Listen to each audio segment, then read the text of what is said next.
Alors, pour aider cette chaîne, partagez, likez, commentez, et puis peut-être, aidez-nous sur Tipeee. Oui, bonjour mes chers abonnés, c'est la revue de presse numéro 561 du 1er août 2025. Alors, M. Zelensky appelle la communauté internationale à renverser M. Poutine au moment où une de ses forteresses tombe aux mains des Russes. Je parle de Chasiv-Yar. Chasiv-Yar, c'était un peu la ligne Maginot de l'Ukraine. En tout cas, ça fait partie de la ligne Maginot de l'Ukraine. Et donc là, ça commence à céder. Chasiv-Yar, c'est 18 mois de combats acharnés, des milliers de morts de part et d'autre. Et moi, je dirais toujours la même chose. Pourquoi faire? Vraiment, pourquoi faire? Car depuis 2022, nous savons exactement ce qui va se passer. Pourquoi faire? Oui. N'oubliez pas, avril 2022, Zelensky est à Istanbul, ou plutôt, il y a des pourparlers à Istanbul. Il va signer un traité de paix avec la Russie. Et le Premier ministre anglais arrive et lui dit « Non, non, on ne signe pas, on va t'appuyer jusqu'au fond, jusqu'à la fin. Jusqu'à la fin. » 1 million de morts plus tard, nous voyons que la fin, de toute façon. Enfin bon, c'est désespérant. C'est vraiment désespérant.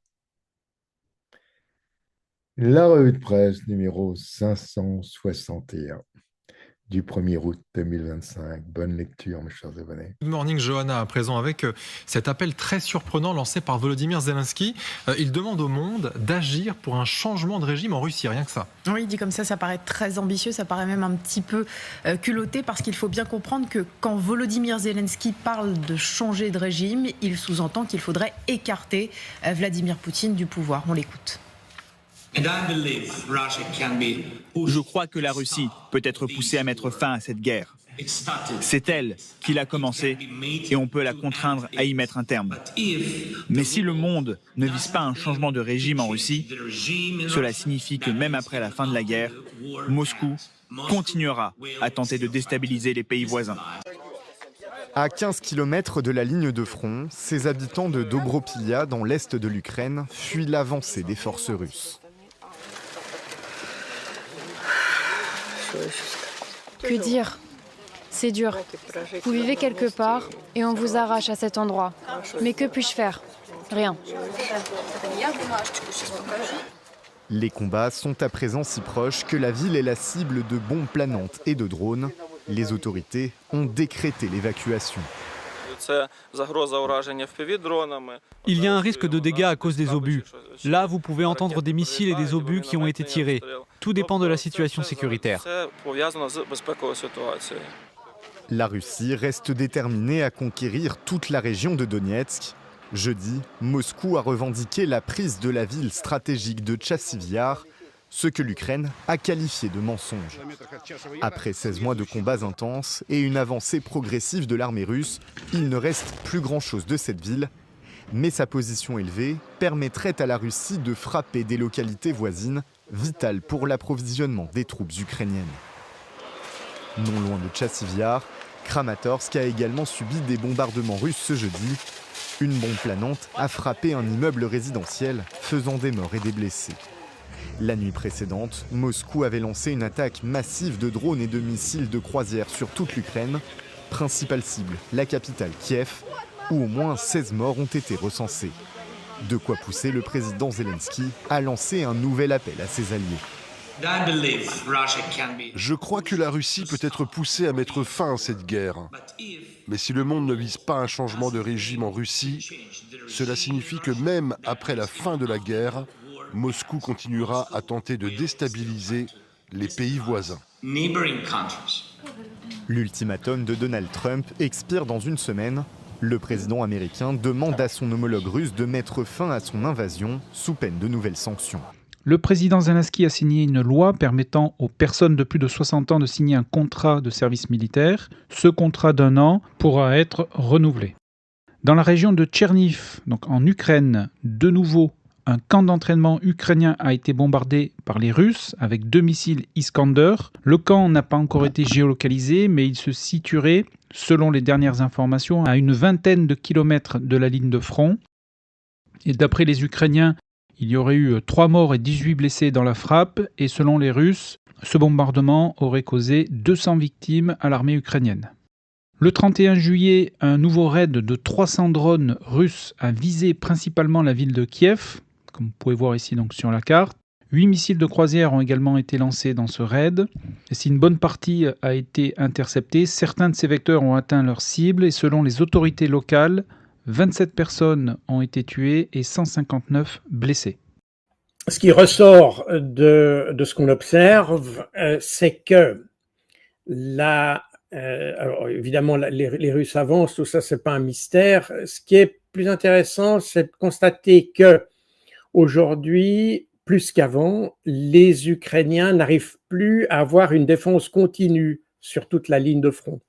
C'est-à-dire qu'ils doivent établir des priorités, ils laissent des trous, en quelque sorte, et les Russes entrent par ces trous et commencent à créer des sortes de petits encerclements, si vous voulez.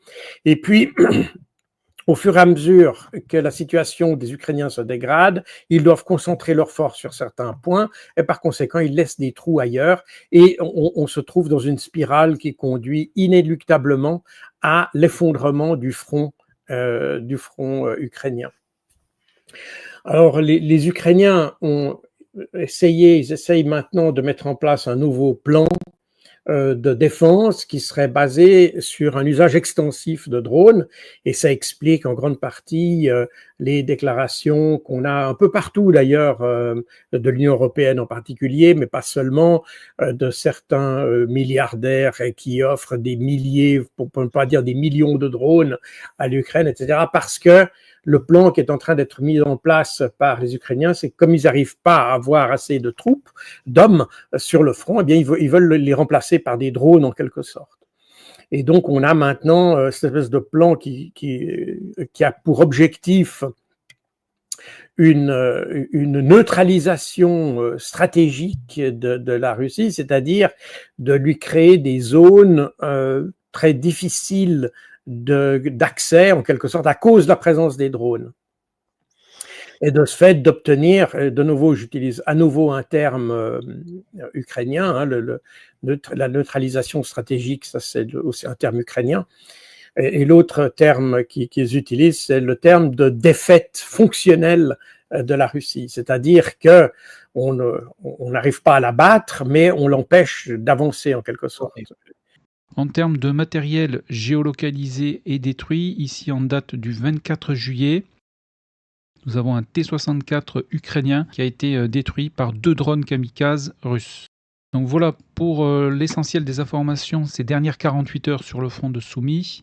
Nous allons nous porter directement sur le front de Kharkov. Ici, il n'y a pas eu d'évolution le long de la ligne de front. Par contre, là également, du matériel détruit a été géolocalisé. Une fois de plus, c'est du matériel ukrainien qui a été détruit le 28 juillet. Ici, nous avons un T-64 qui a été détruit par un drone kamikaze.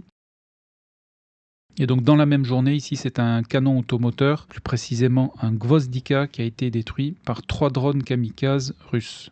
Et puis, il y a la guerre des tarifs. Et je continue de demander, en quoi cette guerre des tarifs que nous avons déclenchée dans le monde va-t-elle rapatrier ou ramener une base manufacturière aux États-Unis? Est-ce que cela nous aide de manière substantielle? Et franchement, le seul marché qui nous préoccupe le plus, avec lequel nous avons le plus de difficultés, parce que c'est là que se trouve notre plus grand déficit commercial, c'est la Chine. Et nous n'y faisons aucun progrès, et il est peu probable que cela change. Ensuite, nous regardons l'accord commercial récent entre l'UE et les États-Unis. et il ressemble à un accord entre une puissance impériale et ses colonies. Bien sûr, il y a là une considération cachée dont nous devons parler, à savoir que je pense, sous la table, nous avons promis de rester engagés en Ukraine et de continuer à maintenir cette posture hostile.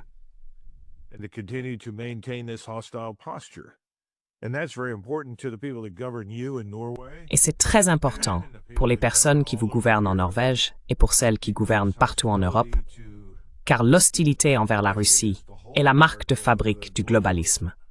Si vous admettez que la Russie n'a aucun intérêt à envahir l'Europe, si vous admettez que la Russie ne représente aucune menace imminente pour l'Europe, alors soudainement, quelle est la justification de votre position au gouvernement? Vous êtes le globaliste qui ne cesse de répéter à tout le monde que la guerre est imminente. C'est donc un énorme gâchis. Trump ne l'a peut-être pas créé, mais maintenant, il en est entièrement responsable, de A à Z. Et je ne vois aucune preuve d'une nouvelle réflexion, d'une voie divergente ou d'une volonté de parvenir à un quelconque accord diplomatique avec qui que ce soit sur quoi que ce soit. Cela inclut le Moyen-Orient avec l'Iran. C'est pas une zone clé, c'est une question de principe. Dès l'indépendance de l'Ukraine en août 1990, les Russes, par la voix de M. Yeltsin, ont revendiqué le 26 août 90, alors que l'indépendance a été votée le 24, c'est-à-dire 2 jours après ce vote, il y a 35 ans, le président russe, M. Yeltsin, a revendiqué le Donbass et la Crimée. Donc, pour eux, c'est un contentieux territorial. Hier après-midi, l'infanterie russe a lancé une attaque d'envergure sur les positions ukrainiennes dans la ville de Chassifiar. Dans ces attaques ici, et comme vous pouvez le voir sur la vidéo, plusieurs drapeaux ont été hissés par les fantassins russes. Je n'ai reporté sur la carte uniquement les drapeaux où l'on voit des soldats à proximité. Et donc dans cette vidéo, ici à l'ouest de la gare de Chassifiar, on peut observer un soldat russe ici faire signe au drone qui est en train de filmer sans combattre. Donc ici, les Russes ont sécurisé cette partie du terrain et ils ont également ici sécurisé cette partie du terrain, ici donc à l'ouest et au sud de Chassifiar. Et l'attaque russe a eu lieu donc essentiellement sur cette partie de la ville, donc qui était précédemment sous contrôle ukrainien et donc qui est actuellement disputé. Les Ukrainiens ont affirmé avoir détruit tous ces groupes de combat qui étaient avancés. Mais à mon niveau, je n'ai vu que des soldats russes donc hisser leur drapeau, donc ce que j'ai reporté sur la carte. Et donc avec toutes ces informations et cette attaque russe qui a eu lieu donc hier après-midi, comme vous pouvez le constater ici, la zone qui était précédemment sous contrôle ukrainien a reculé au profit d'un secteur ici qui est passé sous contrôle russe et d'une autre partie ici qui est actuellement disputée. Donc à mon niveau, il est encore trop tôt pour annoncer la ville de Chassifiar entièrement sous contrôle russe, puisqu'il y a un quartier à l'ouest de la gare de Chassifiar, depuis lequel je n'ai plus d'informations et de visuels pour savoir qui contrôle actuellement cette partie de la ville, ici, donc qui est à mon niveau dans la zone grise. Aussi à noter qu'une vidéo a été publiée il y a 2 jours, au nord-est de la gare de Chassifiar, donc ici exactement, où l'on voit donc 2 BMD-2, donc ce sont des blindés de transport de troupes, qui sont utilisés par des unités parachutistes. Débarqués ici 2 groupes de combat sous le feu de l'artillerie ukrainienne. Un des blindés est détruit, 2 soldats russes ont été tués ainsi que 11 autres ont été blessés dans les frappes d'artillerie. Donc ici on se situe sur le nord de la ville de Chassifiar et ces groupes de combat devaient progresser vers l'ouest certainement pour tenter de prendre sous contrôle ici ce secteur. Donc voilà sur la situation donc, sur Chassifiar. Donc en résumé, hier après-midi, les Russes ont lancé une offensive avec leur infanterie sur les restes de la ville de Chassifiar, qui était encore sous contrôle ukrainien hier matin et qui sont maintenant disputés. Et il reste également un quartier à l'ouest de la gare de Chassifiar, ici, dans lequel je ne sais pas qui contrôle cette zone. Le ministère russe de la Défense a revendiqué ce jeudi la prise de Chassiviar, cette ville stratégique du centre du Donbass. Alors certes, l'armée ukrainienne a nié avoir perdu la ville, mais en réalité, plusieurs éléments indiquent qu'elle est bien très largement passée sous pavillon russe. Des images authentifiées par des spécialistes du renseignement en source ouverte ont montré ce matin des Russes hissant leur drapeau dans les quartiers qu'ils n'occupaient pas encore. Alors peut-être que quelques Ukrainiens isolés se battent encore dans ces quartiers, mais dans les faits, il est difficile de nier qu'après une bataille qui aura duré plus d'1 an, les Russes contrôlent Chassiviar. Si la bataille a été aussi longue et difficile, c'est d'abord à cause de la situation géographique de la ville, puisque Chasivyar se situe sur une hauteur, derrière un canal qui a longtemps servi de barrière naturelle, et au milieu d'un petit massif forestier, ce qui en a fait une position défensive idéale pour les Ukrainiens, qui ont même parfois pu parler de château fort, pour évoquer cette ville du centre du Donbass. Ensuite, s'ils ont donc engagé la bataille de Chasivyar depuis maintenant plus d'1 an, les Russes ont parfois dû se concentrer sur d'autres secteurs, notamment leur oblast de Kursk, où les Ukrainiens étaient présents entre août 2024 et avril 2025, ou encore la région de Pokrovsk, un peu plus au sud, où ils ont beaucoup avancé depuis l'automne 2024. Puis surtout, si la bataille a été longue, c'est aussi parce que les Ukrainiens ont farouchement défendu la ville, qui a pour eux une vraie valeur tactique. Chasivyar a en effet une position un peu particulière dans le Donbass, parce qu'elle est en quelque sorte la porte d'entrée vers 2 villes très importantes. La première est Kostantinivka, qui est située à quelques kilomètres au sud-ouest, et la seconde est Kramatorsk, qui elle est située à une quinzaine de kilomètres au nord-ouest. Cette dernière est particulièrement importante parce qu'avec sa voisine Sloviansk, elle est la dernière grande ville du Donbass, encore aux mains des Ukrainiens. Elle leur sert en quelque sorte de base arrière et constitue peut-être le dernier vrai grand obstacle avant les plaines situées plus à l'est, qui sont moins urbanisées, qui sont donc un peu plus propices à une avancée russe. Voir les troupes du Kremlin s'approcher de cette ville de Kramatorsk serait donc un signal politique et symbolique important et serait en plus une mauvaise nouvelle sur le plan militaire. Parce que tous ces drones qui arrivent en Ukraine ou qui sont sur le champ de bataille sont des drones qui, pour la plus grande part, sont fabriqués dans des petits ateliers répartis sur le territoire ukrainien. C'est des petits ateliers qui sont souvent dans des immeubles, etc., qui sont assez difficiles à localiser, mais que les Russes, grâce à un service de renseignement qui s'est considérablement étoffé ces derniers mois en tout cas, et qui s'appuie très largement d'ailleurs sur le renseignement humain offert par des Ukrainiens eux-mêmes d'ailleurs, les Russes parviennent à détruire ces ateliers et les frappes qu'on a sur Kiev, etc. On dit toujours c'est sur Kiev, mais en réalité, quand on regarde exactement où arrivent ces frappes, on s'aperçoit qu'elles sont extrêmement ciblées. Elles frappent pas, c'est pas des frappes à l'israélienne, si vous voulez, où on essaye de cibler la population civile. On n'est pas du tout là-dedans. On est dans quelque chose qui est beaucoup plus intelligent, beaucoup plus ciblé et qui est surtout basé sur un bien meilleur renseignement qu'ont les Israéliens. Et donc cette petite industrie, si vous voulez, qui fabrique des drones est progressivement, ou au fur et à mesure, pas progressivement, au fur et à mesure elle est détruite. Toretsk, un petit peu plus au sud, où on note là également une avancée des Russes sur une des parties de la ville qui est restée encore dans la zone grise et qui est maintenant passée sous leur contrôle, puisqu'ici 2 de leurs positions ont été bombardées dans la même journée du 29 juillet. Et concernant la ville de Toretsk, il reste à mon niveau, je précise. Une fois de plus, je n'ai pas la science infuse, je ne connais pas tout sur tout, mais je vous partage ici uniquement le fruit de mes recherches en ligne avec des confirmations visuelles. Donc sur la ville de Toretsk, il reste ici une partie de la ville dans laquelle aucune confirmation visuelle n'a encore été publiée sur un éventuel contrôle russe. Mais si les Russes venaient à contrôler ici cette partie de la ville de Toretsk, j'annoncerai la ville de Toretsk sous contrôle des Russes. Alors, ça a évidemment des répercussions opératives, si vous voulez, parce que tous ces drones qui sont de conception différente, qui fonctionnent, sont des techniques différentes, des principes différents, etc., qui répondent pas aux mêmes normes d'utilisation, qui n'ont pas les mêmes performances, etc., font que l'armée ukrainienne, et elle s'enferre dans quelque chose que j'ai évoqué à de maintes reprises, mais assez curieusement qui est très mal compris en France. C'est l'impossibilité des Ukrainiens d'avoir une cohérence opérative. C'est assez amusant, même les critiques, même tout ça, personne n'arrive à comprendre. Enfin, bon, je pense pas qu'il y ait beaucoup de critiques ou d'observateurs du conflit ukrainien qui soient des réels militaires. Eh bien, vous vous souvenez, lorsque le président Trump est venu en visite et qu'il était aux Pays-Bas, et cet homme, Utah, l'a qualifié de « papa », ce qui, à mon avis, aurait dû être offensant pour tout Néerlandais un tant soit peu décent. Mais apparemment, cela semble s'être répandu. Ainsi, von der Leyen semble également le considérer comme « papa ». Et ils ont tous dit « Eh bien, papa, Nous allons jouer dans ton bac à sable et faire ce que tu nous dis de faire. Mais tu dois faire quelque chose pour nous. Et tu dois rester engagé dans cette guerre perpétuelle contre la Russie, car c'est vital pour notre survie. Vous savez, la cause mondialiste est en danger.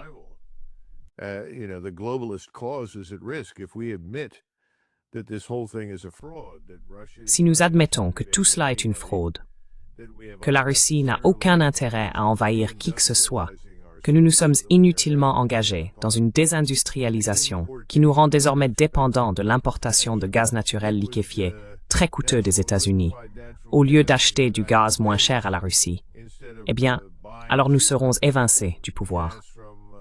Je pense qu'ils finiront de toute façon par être évincés. La question est de savoir quand et dans quelles circonstances. Alors à Pokrovsk, il y a des fantassins russes qui ont été bombardés les 27 et 30 juillet dans la partie centrale de la ville de Pokrovsk. Donc à mon niveau, je ne sais pas encore s'il s'agit de groupes de soldats russes opérant derrière les lignes ennemies ou s'il s'agit d'une offensive lancée donc par l'infanterie depuis le village de Zvirovie qui se situe au sud-ouest de Pokrovsk. Donc ayant ce doute, pour l'instant je ne touche pas à la carte et aux zones de contrôle, puisque rappelez-vous, dans une des précédentes vidéos, il y avait eu un groupe de soldats russes qui opéraient justement derrière les lignes ennemies, qui avait pris ici un pick-up en embuscade. Donc est-ce qu'il s'agit encore de groupes de soldats russes agissant derrière les lignes ennemies, ou bien s'agit-il d'une offensive russe depuis le sud-ouest? Je n'ai aucune certitude sur ces deux informations, donc pour l'instant je laisse la carte telle qu'elle. Donc, à mon avis, l'un des grands problèmes en Occident aujourd'hui est l'incapacité à évaluer les préoccupations sécuritaires de nos adversaires, qu'il s'agisse de la Russie, de la Chine, de l'Iran ou d'autres. Car nous ne faisons plus ce qui est le plus fondamental lorsque l'on cherche à réduire la compétition sécuritaire. Nous ne discutons plus des intérêts sécuritaires de nos adversaires, parce que tous nos conflits doivent être présentés comme une lutte entre le bien et le mal. Donc, si vous ne pouvez pas évaluer les préoccupations sécuritaires de vos adversaires, il devient très difficile d'atténuer la compétition sécuritaire.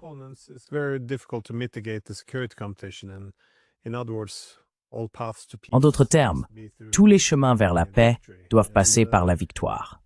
Je commence toujours par le contexte. Et je pense que ce contexte devient plus clair chaque jour qui passe. Le contexte, c'est le grand jeu avec de nouveaux acteurs. Ce que je veux dire par là, c'est que le pouvoir se déplace inexorablement vers l'Est et s'éloigne de l'Ouest. Il suffit de regarder le nombre d'habitants pour comprendre pourquoi cela se produit à bien des égards. Une personne sur 5 dans le monde est chinoise. 2 sur 5 sont indiennes ou chinoises. 3 sur 5 sont asiatiques. Cela ne nous en laisse que 2 sur 5. Le pouvoir est en train de changer de camp. Il change très rapidement, beaucoup plus rapidement que dans l'autre sens pendant environ 2000 ans.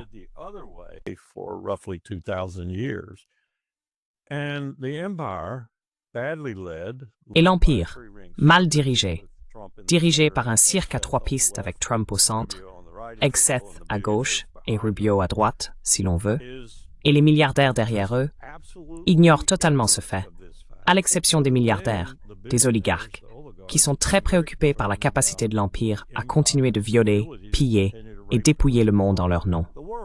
Je ne dis pas cela à la légère, car c'est vraiment ce qu'est devenu le capitalisme entre les mains d'États comme Israël et les États-Unis.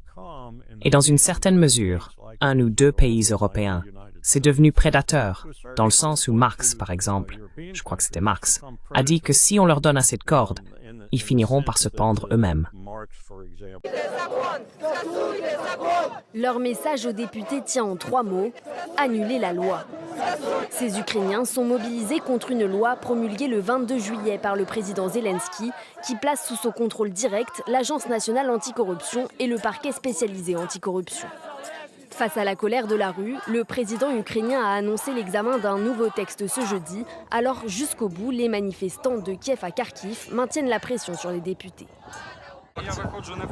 Ce n'est pas la première fois que je manifeste, c'est déjà la 3e. C'est important pour moi parce que nous devons continuer à nous battre jusqu'à ce que cette loi soit complètement abrogée. Sinon, cela nous ramènera une décennie en arrière. Si l'indépendance des deux agences n'est pas rétablie, nous risquons de perdre encore plus d'aide de nos partenaires.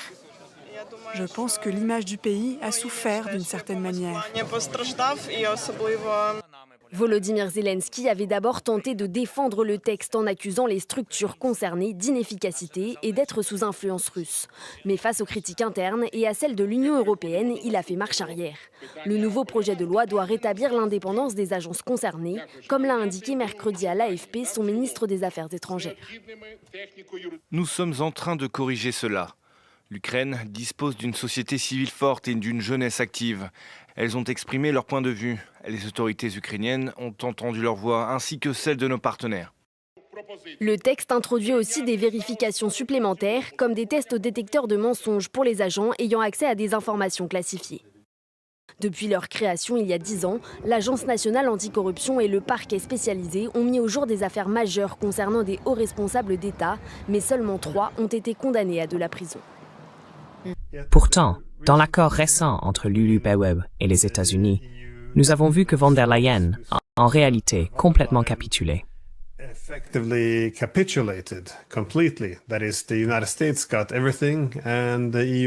C'est-à-dire que les États-Unis ont tout obtenu et l'UE n'a rien eu.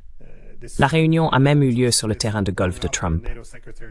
Cela s'est également produit peu de temps après que le secrétaire général de l'OTAN, Mark Rutte, a qualifié Trump de papa. Cela ressemblait presque à un effort délibéré pour afficher la relation entre maître et vassal. D'ailleurs, le Premier ministre français a même qualifié cela de journée sombre pour l'Europe et de soumission aux États-Unis. J'allais vous demander, d'un point de vue économique, comment interprétez-vous cet accord commercial entre les États-Unis et l'UE?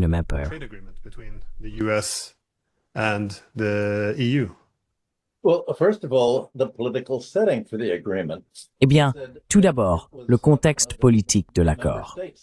Vous avez dit que ce sont les États membres qui négociaient. Ce n'étaient pas les États membres. C'était une seule personne, Ursula von der Leyen, présidente de la Commission européenne. Une seule personne. Et son principal objectif est de mener la nouvelle guerre froide contre la Russie. Et le New York Times, aux États-Unis, qui est le porte-parole de droite de l'État profond, des intérêts néoconservateurs, a résumé la situation en disant que alors que vous dites et que presque tous les autres journaux disent « oui, c'était un cadeau, c'était à sens unique », le New York Times cite Maroš Šefčovič, si je prononce bien son nom, le commissaire européen au commerce, qui a déclaré lundi à Bruxelles « il ne s'agit pas de commerce ».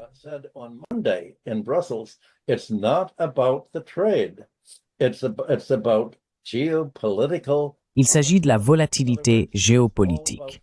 En d'autres termes, il s'agit essentiellement de se battre contre la Russie. Et von der Leyen, de la Commission européenne, a déclaré que ce que cela signifiait réellement, c'était d'enfermer les États-Unis et l'Europe dans une nouvelle guerre froide contre la Russie. Tout cela fait partie, en gros, c'est l'équivalent de se battre jusqu'au dernier Ukrainien.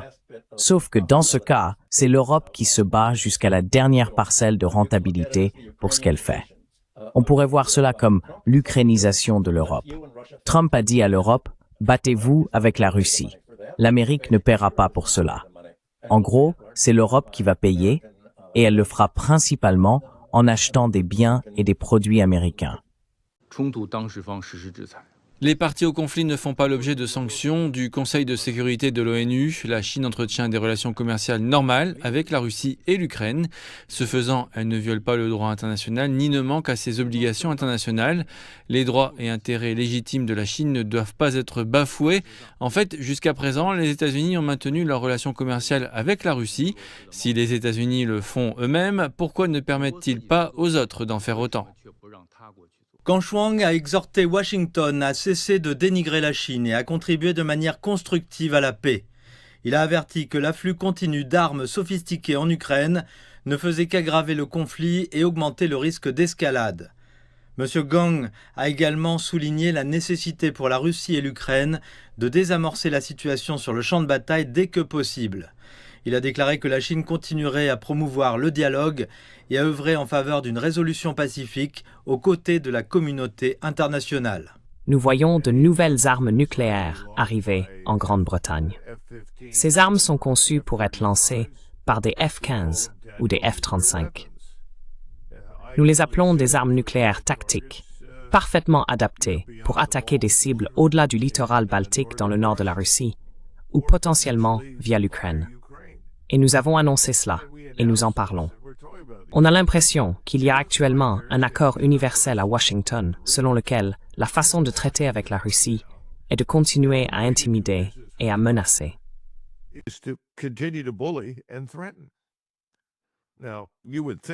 Maintenant, vous pourriez penser, ceci combien d'années cette guerre dure-t-elle déjà? Cela se poursuit depuis février 2022. À quoi ont servi toutes ces intimidations et menaces? À rien. C'est une catastrophe. Cela a tout empiré. Alors pourquoi continuons-nous dans cette voie? Eh bien, la question suivante est, qui gouverne réellement les États-Unis? Mais il n'y a pas d'approche stratégique du problème. Et voilà, on en est là. Par conséquent, ces gens qui ont ensuite formé les Ukrainiens pouvaient évidemment pas les former à quelque chose qu'ils ne maîtrisent pas eux-mêmes. Et c'est d'ailleurs exactement les critiques qui ont été formulées par les Ukrainiens. On se rappelle de l'épisode de la brigade Anne de Kiev, la 155e brigade, qui avait été un échec absolument cuisant pour la France en réalité, mais les critiques qui sont ressorties à cette occasion, parce que c'est même les Ukrainiens qui ont relevé l'échec de cette formation, etc., et les critiques qui sont ressorties à l'époque en Ukraine même, c'est précisément exactement ce que je vous dis. Les Ukrainiens ont très bien senti que les Français ne maîtrisaient pas le type de guerre qu'eux devaient affronter en Ukraine. Et les militaires ukrainiens ont dit eux-mêmes, mais les Occidentaux ne connaissent rien à la guerre qu'on fait ici, et ils nous forment pas pour la bonne guerre. Et donc, on est exactement dans cette dynamique-là, et le fait que les Occidentaux s'obstinent à ce que l'Ukraine continue le conflit, eh bien, finalement, on fait que pousser davantage l'Ukraine dans le fossé. Voilà, c'est tout ce qu'on fait. Eh bien, c'est essentiellement ce que fait Trump. Il fixe un prix ridiculement élevé. Vous avez peut-être remarqué il y a quelques jours, plus tôt dans la semaine, que Trump a dit « Je donne au président Poutine 15 jours pour instaurer un cessez-le-feu en Ukraine, afin que les Allemands et les Français puissent tous réarmer l'Ukraine, renforcer leur position et leur donner des missiles pour tirer contre la Russie. »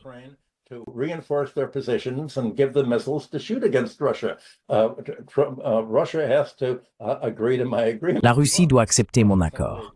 Eh bien, la Russie a tout simplement ignoré la question, et de toute évidence, elle n'a aucune intention de se soumettre à Trump. Ils suivent simplement leur propre voie.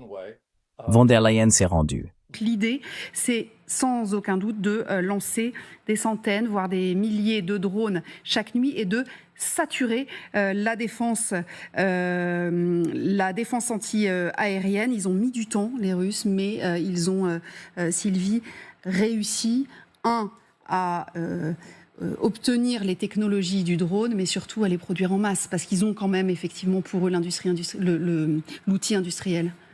Oui, tout à fait. Au début, ils ont dû se fournir en Iran, mais ensuite, ils ont installé les usines en Russie même. Ils ont fait des progrès également sur le plan technologique, sur le brouillage des drones ukrainiens, sur leurs propres drones. Et ils ont effectivement cette capacité aujourd'hui de saturer le ciel de Kiev. L'avance est tout à fait insignifiante. Elle est non significative, si vous voulez. En anglais ou en allemand, on dirait irrelevant. Ça n'a pas de signification. C'est une mesure, une unité de mesure qu'on a, les kilomètres carrés prises, les unités de mesure qu'on a, surtout d'ailleurs dans les médias traditionnels, parce que comme on n'arrive pas à avoir des grands chiffres, c'est censé montrer l'échec de la Russie. Mais l'objectif de la Russie, il se mesure pas en kilomètres carrés, il se mesure en potentiel ukrainien détruit. C'est comme ça qu'il faut. En fait, le nombre de morts devrait être l'unité de mesure du succès russe, si vous voulez. Non de morts ukrainiens, bien entendu. Si on allait dans la logique, si on suivait cette logique, et c'est pour ça d'ailleurs que ces chiffres restent secrets. C'est pour ça que personne n'en parle. Vous comprenez? Même les Ukrainiens combattent farouchement et férocement tous ceux qui essayent d'évoquer les pertes ukrainiennes. Et c'est pour ça que les Ukrainiens se refusent administrativement à reconnaître qu'il y a des morts, etc.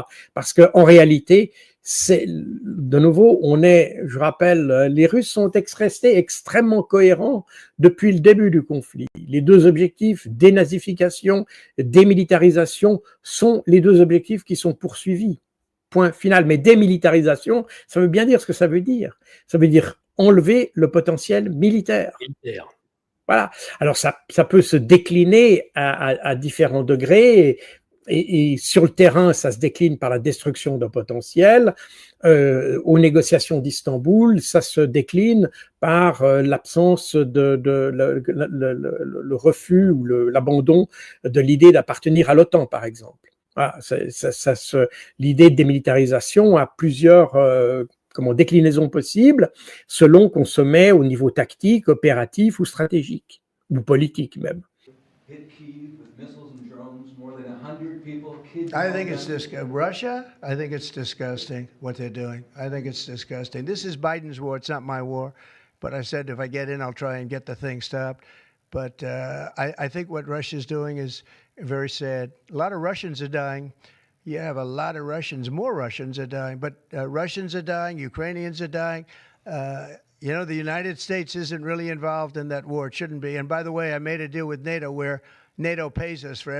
Mais alors la contre-offensive, par exemple, en 2023, ukrainienne, est-ce qu'on peut considérer quand même qu'il y a là, et quel est l'échec justement de la stratégie opérative? C'est le manque de soutien aérien, c'est de couverture aérienne, pardon. Comment expliquer justement, est-ce que ça, c'est pas un concept qui a été quand même mûrement préparé, entre autres par des officiers supérieurs et officiers généraux provenant justement, si ce n'est de l'OTAN, d'États issus de l'OTAN?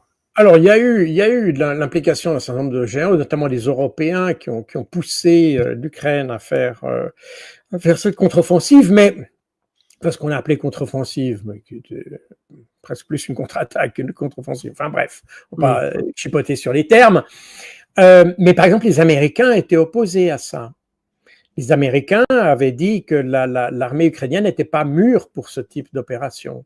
Et quand on a vu les documents qui avaient été publiés, les documents secrets qui avaient fuité, vous vous rappelez, en 2023, justement, on avait eu un certain nombre de documents qui avaient été photographiés par on ne sait pas qui au sein de l'appareil de défense ou du renseignement même américain, et puis qui avait mis ça sur les réseaux sociaux. Et on avait eu ces cartes, ces documents qui étaient sortis, et ça avait montré que les Américains étaient très incrédules sur la capacité des Ukrainiens à mener une contre-offensive efficace contre les Russes. Et je pense que c'est les Britanniques qui ont été en réalité les instigateurs ou ceux qui ont poussé les Ukrainiens à faire des offensives, on peut même dire carrément désespérées, parce qu'il y a d'autres offensives que je cite d'ailleurs dans mon livre, notamment le livre qui est derrière moi, Guerre secrète en Ukraine, où les Britanniques les ont incités à faire des opérations, un débarquement sur le Dniepr, à Krinky, etc., qui ont été des échecs complets, où il y a eu des milliers de morts ukrainiens pour strictement rien du tout. Et ça a été les Britanniques qui assez curieusement ont démontré dans tout ce conflit plus d'émotionnalité dans la décision que de rationalité, et surtout qui ont été été menés par leur russophobie plutôt que par la rationalité militaire. Vous savez, il y a un dicton américain, je crois, d'origine, qui dit que quand vous êtes un marteau, tous les problèmes ressemblent à des clous. C'est exactement ce qui se passe avec Donald Trump. Il voit un problème, il dit les droits de douane. Il voit un autre problème, il dit les droits de douane. Il voit un troisième problème, il dit les droits de douane. Bon, ça se passe à chaque fois comme ça pour lui. La question la plus intéressante, c'est de savoir s'il va effectivement s'en prendre aux achats de pétrole russe par d'autres pays, et notamment l'Inde. Et ça, c'est un vrai sujet. Pourquoi ? Parce que l'Inde, qui navigue sans cesse entre les États-Unis, la Russie et la Chine, qui se dit multi-alignée, qui est amie avec les États-Unis, mais certainement pas alliée, tient beaucoup, pour des raisons politiques, mais surtout économiques, à ces approvisionnements de pétrole russe, qui est un pétrole pas cher. Alors, si on veut s'en prendre à quelque chose qui fait mal au portefeuille de la Russie, effectivement, ces achats de pétrole indiens en particulier seraient un bon sujet. Mais est-ce que Trump va se mettre à dos l'Inde pour pouvoir éventuellement faire réfléchir Poutine? J'en suis pas totalement certain, mais ce qui est sûr, c'est que les Indiens ont été surpris et inquiets de voir Trump agiter cette menace. Well, I think a major organization of the national security apparatus, at least here at the White House within the National Security Council, has indeed taken place, and the president entrusts his current CIA director, John Ratcliffe, and our ODNI director, Tulsi Gabbard, to make the necessary changes to ensure classified intelligence, especially that could implement or hurt the national security of our country, does not make its way into the hands of irresponsible actors who want to politicize that intelligence for their own end. Since you brought up the declassification report that was put out by Senator Grassley today, I'm glad you brought it up, because this should be a story every outlet in this room should be covering. This is further evidence that Hillary Clinton approved the Russia hoax against President Trump. Her campaign financed it. Again, she approved it. And the FBI and the CIA were both weaponized to, as our director of CIA has said, accelerate this hoax against then candidate and former President Trump. To answer the heart of your question, the president wants to see justice served, and he trusts the Attorney General and the Department of Justice to implement that justice and hold these people accountable. Et au Brésil, où Donald Trump vient d'imposer 50% de droits de douane sur les produits brésiliens. Donc, la tension est à son comble entre les deux pays. Brasilia promet de ne pas se laisser faire. Oui, pas question de plier. Pour Lula, juste après l'annonce, le président brésilien a réaffirmé son engagement à défendre la souveraineté nationale. Trump se prend pour un empereur, dit-il. Ces mesures sont injustifiables, injustifiées. Et pour expliquer sa décision, la Maison-Blanche, elle évoque des menaces hors du commun et extraordinaires à la sécurité nationale, à la politique étrangère et à l'économie des États-Unis. C'est assez vague. Brasilia dénonce une ingérence inacceptable. Le Canada a annoncé son intention de reconnaître l'État palestinien à l'instar de la France et du Royaume-Uni. Le Premier ministre Mark Carney a déclaré que cette décision était motivée par l'engagement de l'autorité palestinienne à mener des réformes et à organiser des élections générales en 2026 auxquelles le Hamas ne pourra pas participer. Israël et les États-Unis ont rejeté les déclarations de M. Carney, affirmant que ce changement de position nuisait aux efforts visant à obtenir un cessez-le-feu à Gaza. 17 pays ainsi que l'Union européenne et la Ligue arabe ont appelé le Hamas à se désarmer et à mettre fin à son règne sur Gaza. Le ministre français des Affaires étrangères, Jean-Noël Barrot, a déclaré que la France et 14 autres pays avaient signé mardi une déclaration commune lors d'une conférence des Nations Unies appelant à la reconnaissance d'un État palestinien. Plusieurs pays d'Asie du Sud-Est ont également exprimé leur soutien à une solution à deux États lors de la conférence. Un pas de plus pour le Royaume-Uni vers une future reconnaissance de l'État de Palestine. Hier, le porte-parole de Keir Starmer s'est exprimé. Il confirme que le Premier ministre britannique fera une annonce dans la semaine. Un plan pour une paix durable au Moyen-Orient conditionné à l'obtention d'un cessez-le-feu à Gaza et potentiellement à la libération des otages israéliens encore détenus par le Hamas. Il est clair pour nous que la reconnaissance d'un État palestinien doit être l'une des étapes vers une solution à deux États dans le cadre d'un plan plus large garantissant une sécurité durable tant aux Palestiniens qu'aux Israéliens. Un plan présenté aux alliés britanniques, pays européens, arabes et États-Unis. Donald Trump et Keir Starmer se sont d'ailleurs réunis hier en Écosse pour en parler. De son côté, le chef du gouvernement britannique devrait convoquer son cabinet. D'autres informations seront publiées cette semaine. En coulisses, la pression est de plus en plus forte pour Keir Starmer. Plusieurs ministres influents font pression pour qu'il franchisse cette étape diplomatique. La semaine dernière, près d'un tiers des députés travaillistes ont signé une lettre appelant à la reconnaissance immédiate par le Royaume-Uni d'un État de Palestine. La décision britannique intervient après l'annonce la semaine dernière d'Emmanuel Macron. Le président français doit reconnaître en septembre prochain à la tribune de l'ONU l'État de Palestine. Toute tentative visant à modifier de force le statut de Gaza ou à s'emparer de terres en Cisjordanie n'apportera pas la paix, mais seulement davantage de troubles. De telles actions compromettent les perspectives d'une solution à deux États. La Chine s'oppose fermement à toutes les violations du droit international et à toute tentative visant à vider de sa substance la solution à deux États. La Chine soutient la réunion de haut niveau des Nations Unies sur la promotion de la solution à deux États et salue les efforts déployés par l'Arabie saoudite et la France. La Chine se félicite de cette conférence qu'elle considère comme une étape vers un consensus international plus fort et un appel plus fort en faveur d'une solution politique. La Chine considère la question palestinienne comme le cœur du conflit au Moyen-Orient et estime que la solution à deux États est la seule voie réaliste vers la paix. Au moins 142 des 193 États membres de l'ONU reconnaissent désormais ou prévoient de reconnaître l'État de Palestine. Depuis 2012, la Palestine bénéficie du statut d'observateur non membre à l'ONU.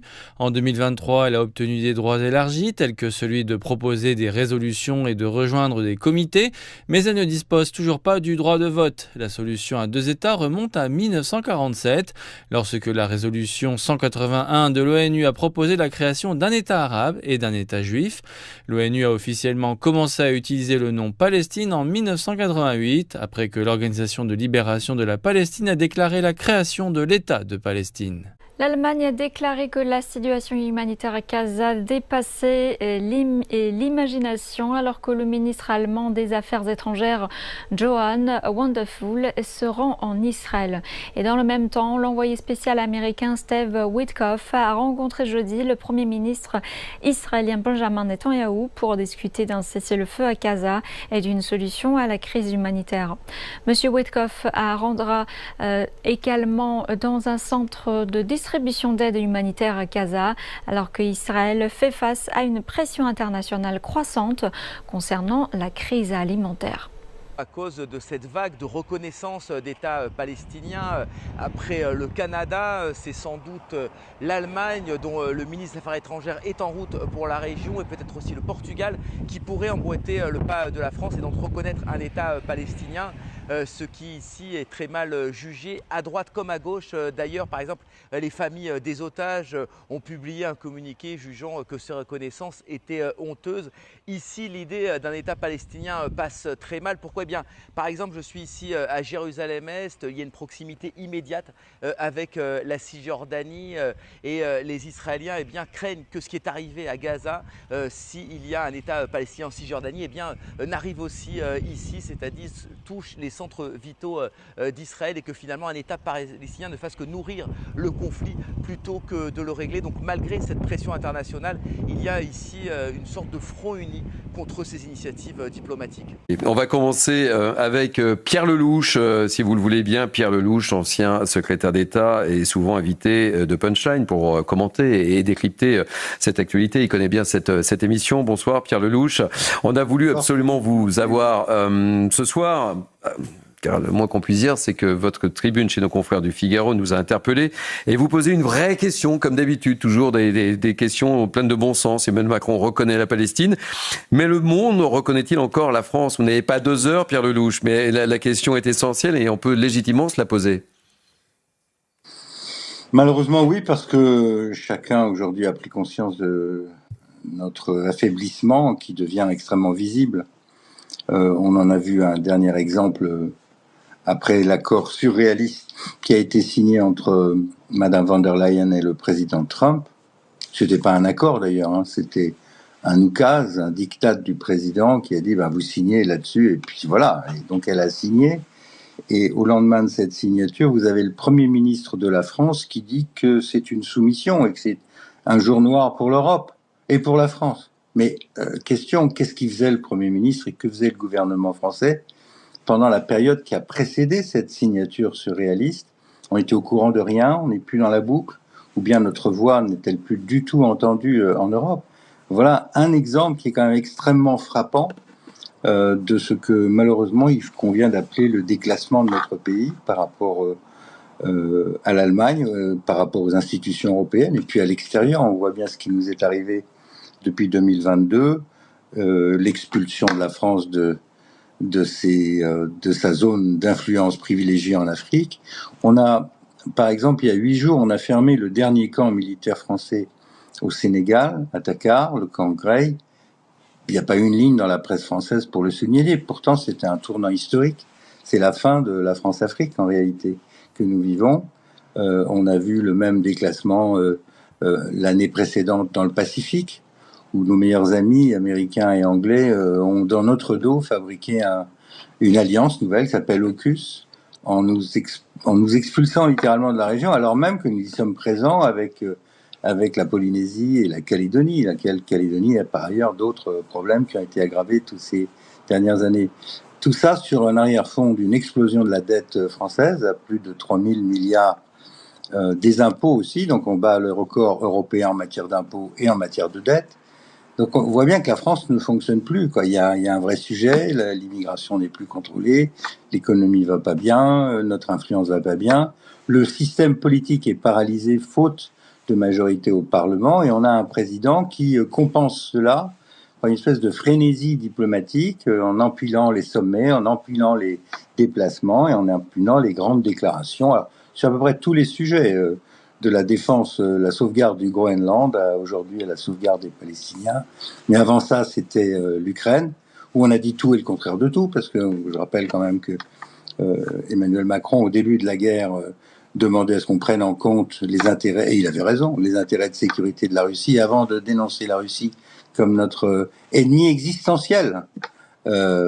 Au point même que le chef d'état-major des armées explique que la Russie considère la France comme son premier ennemi, ce qui est nouveau et basé sur rien d'ailleurs. Donc voilà, on est dans ce contexte très cafouilleux où le président compense le fait qu'il ne gouverne plus à l'intérieur par cet activisme à l'extérieur. Et à l'extérieur, il dit tout et le contraire de tout. Si bien que le président Trump, à 2 reprises, a dit Macron, nice guy, c'est un bon gars, mais ce qu'il dit n'a aucune importance, ce qui est quand même pas terrible. Imaginez le général de Gaulle traité comme ça par Kennedy.